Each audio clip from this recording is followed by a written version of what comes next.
What's up, Hunger Games fans? I'm back with another Hunger Games prequel video. As promised, whenever there's news and updates on the upcoming Hunger Games prequel novel, The Ballad of Songbirds and Snakes, that's coming out on May 19, 2020, I'll be here to help break it down, separate the rumors from the facts, and give my reaction, analysis, and speculations. I am recording this on January 22, 2020, and yesterday, Entertainment Weekly dropped an article revealing the star of the prequel, a teenage Coriolanus Snow, aka President Snow. The subheadline was, "Meet Your New Hero." Of course, the interwebs reacted to the headline and the headline only and tweet outrage about the prequel. Even here on YouTube, I've already seen reaction videos from mostly pop culture commentators and not Hunger Games fans who already are putting down this prequel based on the headline of this Entertainment Weekly article. But if you want to take from a long-time Hunger Games fan with intimate knowledge of the series and spent the heydays of the Hunger Games fandom writing metas on Tumblr, then keep on watching. The Entertainment Weekly article contains two things: the protagonist reveal and the excerpt from the novel. Entertainment Weekly writes, "And now EW can offer eager fans a taste of what to expect in this first excerpt, and reveal Snow as our new protagonist. A teenager born to privilege but searching for something more, a far cry from the man we know he will become. Here he is friendly, he's charming. For now anyway, he's a hero."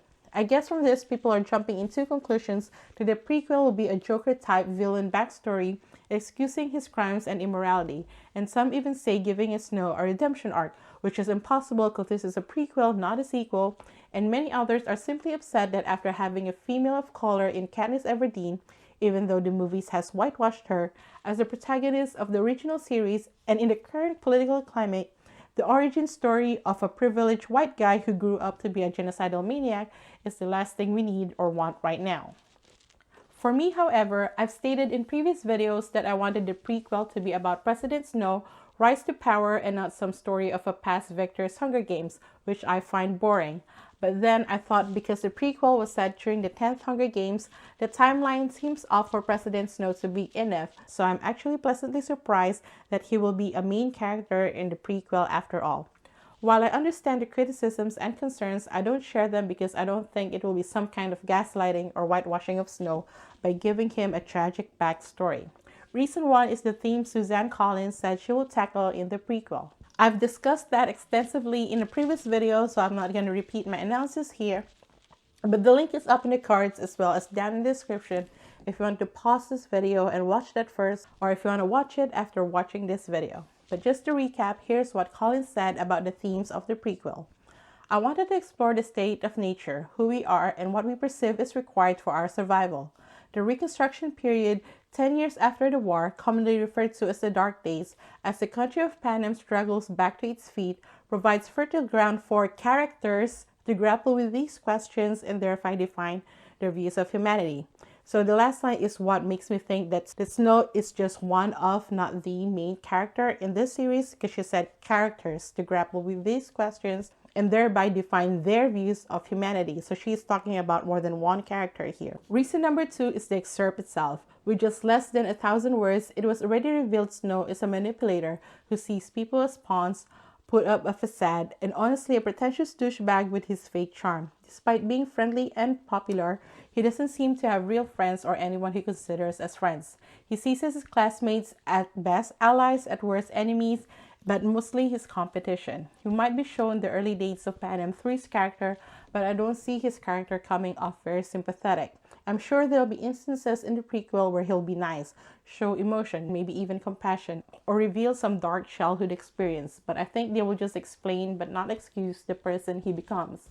What is great about Snow in the original series was he wasn't a caricature villain. He wasn't just the adult, bad, authoritative figure who hates kids and doesn't understand the new generation, so he punishes them. So having him as a protagonist, and again, I say a, not the, because I still think it's possible this prequel could be multi-POV and we are following different characters since this is written in third person.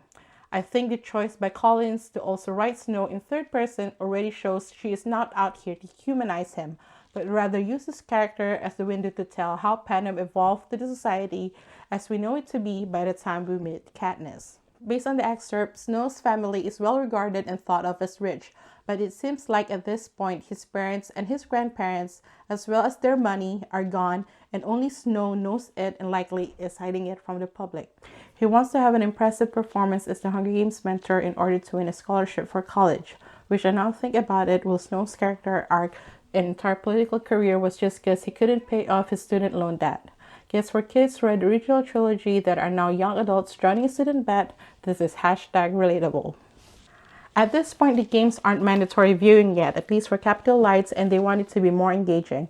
Already, this is a commentary on how politicians are concerned more about the politics, the optics, and the ratings, rather than the facts and the truth. We learn who is the architect of the Hunger Games, Casca Highbottom, who is also now the dean in the academy, but seems to be falling out of favor with the powers that be. He's the one that came up with the idea to make the top students be mentor for the tributes for their final thesis project, as likely his Hail Mary pass to get him in good graces again with the Academy Board. Everyone is intrigued that the Capital Youth is being paired with the District Youth, and so am I. These first-time mentors could also be qualified for the reaping had they been born in districts instead of the capital, and I wonder if there will be some self-awareness from the characters about that. There was discourse in the past that Capitalites don't see tributes as humans and therefore desensitized, but it was Katniss and Peeta who made the Capitalites learn to empathize with the districts. So I suspect that this initial experiment of pairing Capital Youth with district tributes was unsuccessful or backfired, which will lead to the final downfall of the morphling addicted Dean Highbottom, and why in the original series it was the past victors who become the mentors. A side note is one of the fascinating things from the first book is the food descriptions, and here we are introduced to the capital wine called Posca, which is described as a concoction of watery wine laced with honey and herbs. It was an intoxicating version of the sour stuff that has sustained the capital through the war and supposedly fending off illness. It kind of alluded here that Snow is not much of a drinker and he actually sneered at his classmates who likes to get loshed. But in his adulthood, he definitely has become a wineaholic, didn't he? And he loved his wine laced with poison. Aside from Snow, we do have confirmed connections to the original characters already in this prequel. There is Heavensby Hall and Academy, which is likely donated by Plutarch's family, and I'm wondering if in this prequel we will also see Plutarch and if he and Snow are friends, some kind of allies, or in some way connected. If Plutarch convinced Snow to let him be the head game maker for the third quarterquell, or Snow enlisted Plutarch in catching fire, then there must be some history and level of trust between them, especially since Snow was already suspicious of everyone and sees everyone as out to depose him by the time of the third quarterquell. Additionally, the mentor that got assigned to the District 1 male tribute is Livia Cardew, which is likely related to Fulvia Cardew, Plutarch's assistant in Mockingjay, who went with him to District 13. Snow doesn't like Livia, or at least thinks she got the best mentor assignment because of her mother, who runs the largest bank, and not on her own merit. I am intrigued if we will see some friendship or connection between Plutarch, Livia, and Snow in this prequel. But Snow doesn't think very highly of his classmates, and the one person he didn't insult much is Clemencia Dovecote, who gives me Hermione Granger vibes and possibly a love interest for Snow. It is also interesting that District 11 tributes, where Rue and Tresh came from in the original series, are considered career districts in this prequel, and I wonder when and why District 11 no longer produce winners and only 1, 2, and 4 are the only ones labeled as career districts during Katniss's and maybe even Hamish time. The excerpt cuts off when Dean Highbottom announces Snow is assigned to the last but least District 12 girl tribute. I get why it ended on a cliffhanger, kind of like ending chapter 1 of The Hunger Games when Effie announced the tribute that has been reaped is Primrose Everdeen. But I can only imagine the hissy fit, internal and external, Snow throws after hearing his assignment. So at this point, we can only speculate. I'm having discussions with other fans on Tumblr, and we're wondering if Snow and the District 12 female tribute will have any parallels with Katniss and Peeta. Will Snow have a romance subplot? A love triangle, maybe? My reaction ranged from ew, no, wait, I like to see it, but no, that's gross, and I pity the woman that ends up with Snow. Because after all, he did end up having a grandchild, so he definitely married at some point. I do expect the prequel will make us feel very conflicted about Snow, but I still don't think the prequel will try to redeem Snow. And kind of like that Netflix You Mean Murder Aside, Joe seems like a pretty okay guy, and the reaction was like, what do you mean murder aside? So I think that will be the same with Snow. I think the book will make us want to root for Snow, then show us why we shouldn't and make us feel horrible human beings.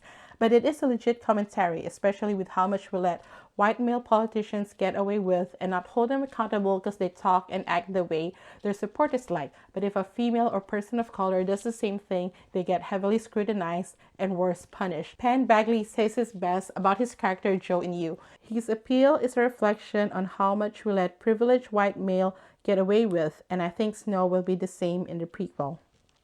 What is not yet as discussed is who is this mystery District 12 female tribute? Will she have any connections to Katniss? Will her personality be like Katniss? Already poor girl, because obviously she will die. While I think we will have a chance to get to know her, and she possibly will stay in the game longer with Snow as her mentor to keep the story going, she will likely end up dead and Snow won't win in these games.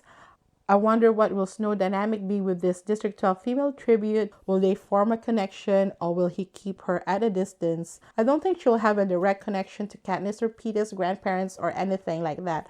Not even the Hawthorns or the Abernathys. But I can see her coming from the merchant class of District 12 maybe, and possibly related to the Underseas or Donners. In the original series, District 12 mayor is the father of Madge Undersea, who gave Katniss the mockingjay pin.